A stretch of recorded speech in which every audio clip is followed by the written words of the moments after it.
Ambati silks Kanchipuram sorry store now in Vijayawada. Exclusive పట్టు saris, సల్వాస్ and lehengas. Bihar అంటేనే ఒక వింత లోకం. అక్కడ ఏది జరిగినా అది దేశవ్యాప్తంగా చర్చనీయాంశం కావాల్సిందే. చదువుకోవాలనే కసి ఉంటే చాలు, 4 గోడల మధ్య కూర్చోవాల్సిన అవసరం లేదని అక్కడి విద్యార్థులు నిరూపిస్తున్నారు.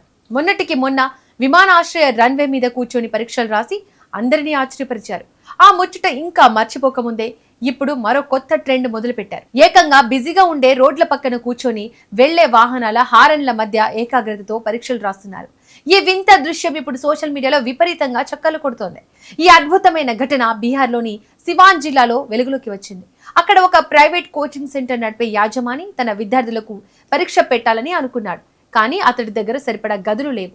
బహుశా ఆ యాజమాని చాలా క్రియేటివ్ గా ఆలోచించి ఉంటాడు. 4 గోడల మధ్య కూర్చుంటే ఏం తెలుస్తోంది, బయట ప్రకృతి బడిలో రాసుకోండి అని అందరినీ రోడ్డు మీదకు పంపించేశాడు. ఇక చూడాలి ఆ దృశ్యం. రోడ్డుకు 2 వైపులా విద్యార్థులు మోకాళ్లపై కూర్చొని మరీ జవాబులు రాస్తున్నారు.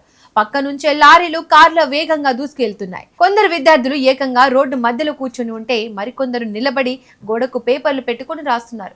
ఆ కోచింగ్ సెంటర్ యాజమాని మాత్రం ఇవేమీ పట్టనట్టుగా హాయిగా తిరుగుతున్నాడు. కనీసం బల్లలు లేవు, కూర్చోడానికి చాపలు కూడా లేవు. అయినా సరే ఆ విద్యార్థుల చదువుపై ఉన్న శ్రద్ధ చూసి నెటిజన్లు ఫిదా అవుతున్నారు. మరికొందరు మాత్రం ఈ ఘటనపై సీరియస్ గా స్పందిస్తున్నారు.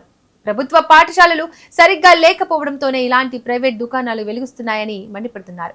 కనీస సౌకర్యాలు లేని చోట విద్యార్థులను ఇలా రోడ్డు మీద కూర్చోపెట్టడం ఎంతవరకు కరెక్ట్ అని ప్రశ్నిస్తున్నారు.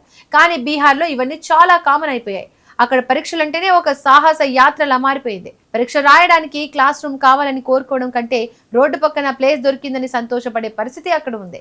విద్యార్థుల కష్టాన్ని చూసి కొందరు జాలిపడుతుంటే ఆ కోచింగ్ సెంటర్ యాజమాని తెలివితేటలకు మరికొందరు నవ్వుకుంటున్నారు. మొత్తానికి ఈ రోడ్ సైడ్ ఎగ్జామ్ వీడియో ఇప్పుడు ఇంటర్నెట్ ను ఊపేస్తోంది.